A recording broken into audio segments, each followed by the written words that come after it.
Good morning, my Real News Midday TV family. Thank you so much for tuning in this morning, and I'm wishing for everyone a wonderful and a productive day. And in the news this morning, man charged for shooting another in the head in Manchester. A man was on Monday charged with murder in connection with the death of another in Manchester who was shot in the head.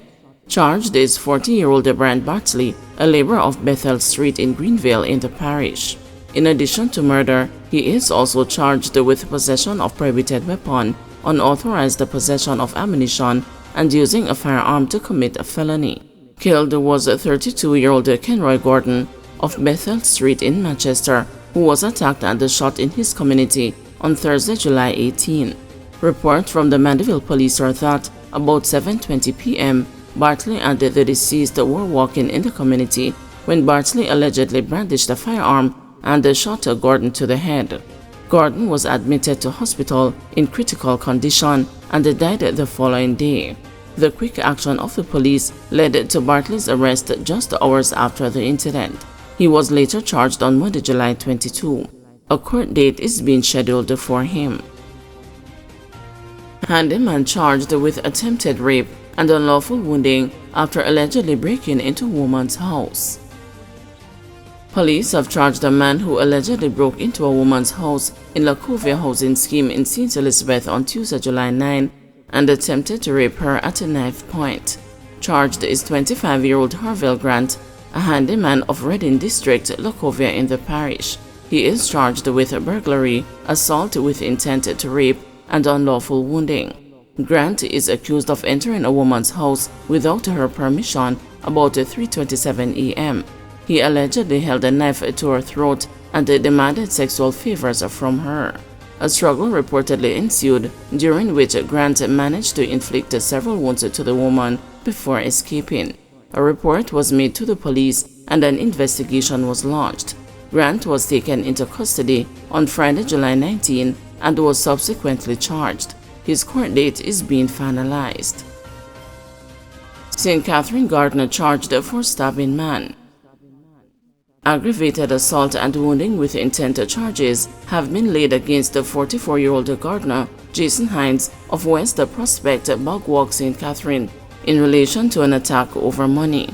Reports from the Bogwalk police are that about 6:30 p.m. on Saturday, July 20, the man approached Hines and asked about money that was owed to him. During the conversation, Hines allegedly brandished a knife and stabbed the man. The man was assisted to hospital where he was admitted. Hines was later accosted by residents and handed over to the police and was later charged on Tuesday, July 23. Hines is scheduled to appear before the St. Catherine Parish Court on Wednesday, July 31. Woman in danger of losing eye after acid attack in halfway tree. The family and the friends of a Kingston woman are praying and hoping for the best amid concerns that she might lose an eye following an acid attack yesterday at her workplace at a Pavilion Plaza in St. Andrew. They also believe that she was the target of the attack after she received a threat as recently as Monday, allegedly from someone known to her and who currently resides in the United States. The St. Andrew Central Police are probing the attack that resulted in injury to not just one, but two women on Wednesday, one more seriously than the other. The news understands that they were standing close to each other. Law enforcement is reportedly following strong leads and will also rely on the use of closed-circuit television to assist in the investigation. Agati, we call her. She probably lose one her eye. Half a side of her body burn up, a family friend told the news after the incident that left many people, including customers, at the centrally located shopping mall stunned. According to reports, two men rode a motorcycle to the location and entered the establishment Wednesday afternoon. They made their way to the second floor, entered the establishment, and threw a corrosive substance which caught the women. When the news arrived at the location, the area in which the incident occurred had been cordoned and taped off. Both the injured women were rushed to the Kingston Public Hospital.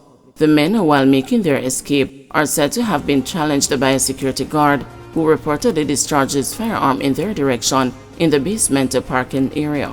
A relative told the news that the woman, who is believed to have been the target of the attack, had ended her relationship with the individual who is suspected of orchestrating the incident.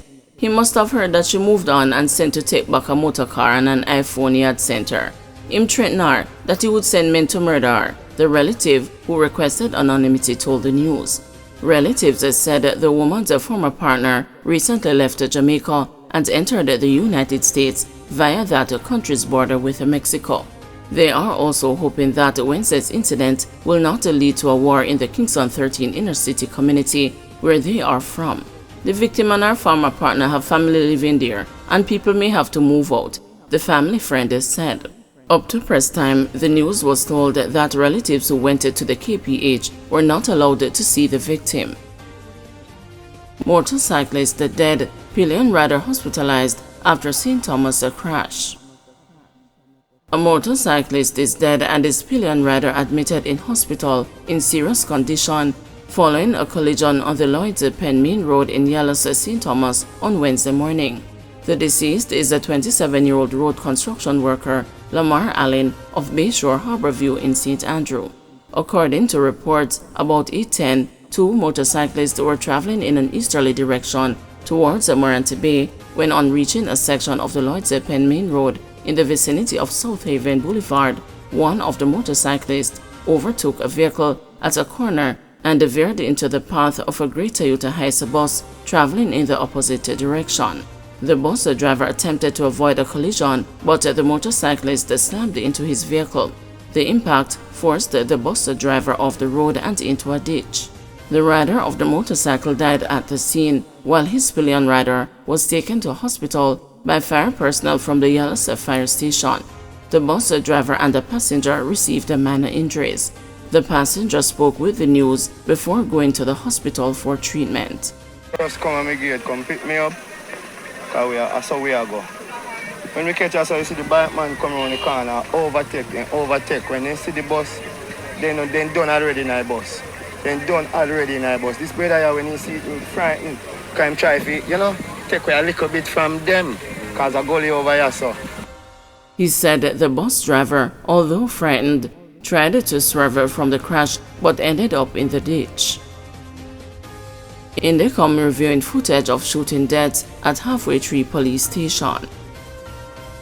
The Independent Commission of Investigations says it is reviewing CCTV footage of the fatal shooting of Detective Sergeant Kevin Main and the businessman Dion Singh at the Halfway Tree Police Station in St. Andrew on Monday.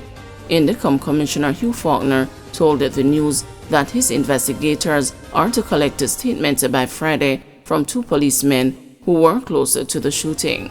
All evidence gathering steps are being pursued, including the collection of ballistics and biology exhibits by the Indicom forensic personnel. The firearms involved were retrieved by Indicom, processed, and boxed for submission to the forensic lab for the necessary examination. Section 21 notices have been delivered for the two concerned officers to provide their statements to the Commission by Friday, July 26, 2024. The ballistic reports and any CCTV footage from two apparent sources so far, along with other evidential accounts, will assist the Commission to produce its report on the matter. Elderly man missing for over a month in Clarendon. 70-year-old Paul Morgan, otherwise called Pablo, a lab technician of Kennedy Grove, Palmer's Cross in Clarendon, has been missing since Saturday, June 22.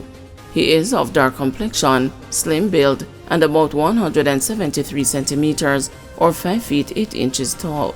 Reports from the Mapen police are that about 4 p.m., Morgan was last seen at home.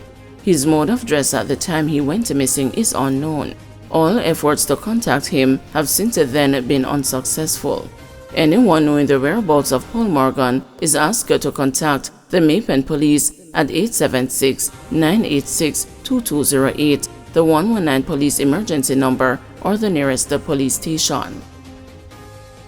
Guys, thanks for watching. Please join us this afternoon at 2 p.m. for another news update.